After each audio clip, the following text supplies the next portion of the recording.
Globalization does not have to collapse overnight to stop functioning the way investors remember. What we are witnessing is not chaos. It is a regime transition. Our strategy approaches this through mechanisms, not headlines. Production for security is not simply about defense contractors. It is about control over electricity, refining capacity, semiconductors, logistics, and the industrial base that sits beneath national resilience. When supply chains are optimized for cost, efficiency dominates. When they are optimized for security, redundancy and domestic control dominate. That new steady state can exist. The instability appears in the transition between the two. The real signal in this shift is not military budgets. It is power generation, grid build-out, and processing capacity. Data centers, artificial intelligence infrastructure, smelting, and mineral refinement all converge on one constraint: electricity. If power supply scales smoothly, the transition absorbs volatility. If it does not, costs rise, margins compress, and policy becomes more interventionist. That is where procurement rules begin to resemble soft price floors without calling them price floors. Our strategy maps this inside phase sequencing rather than predictions.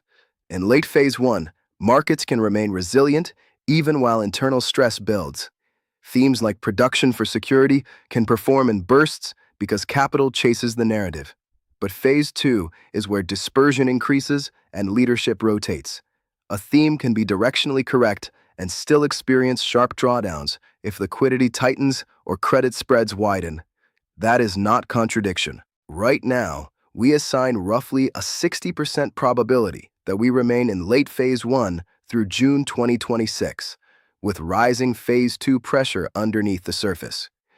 By December 2026, we see roughly a 30% probability of transition into deeper compression if labor weakens and refinancing stress rises while long yields remain elevated. Beyond that, into mid-2027, a lower probability scenario of forced liquidity emerges only if funding conditions deteriorate materially. These are not convictions, they are conditional pathways. If you find this type of probability-based framing useful, subscribe. Not because it helps us, but because it helps you track regimes without getting trapped in narratives. The goal is to build pattern recognition around signals, not to chase outcomes.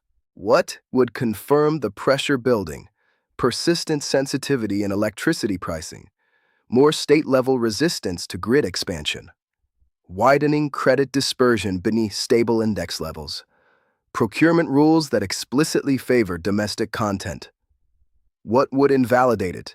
Sustained easing in long yields that unlocks refinancing, stable credit spreads with improving breadth, income growth that meaningfully offsets affordability pressure. Quick educational note: this is informational only and not investment advice. Production for security may become a stable configuration, but markets do not transition in straight lines. The bridge between systems is where volatility lives. Our strategy stays focused on optionality, liquidity, and confirmation. The destination matters less than the sequence that gets us there.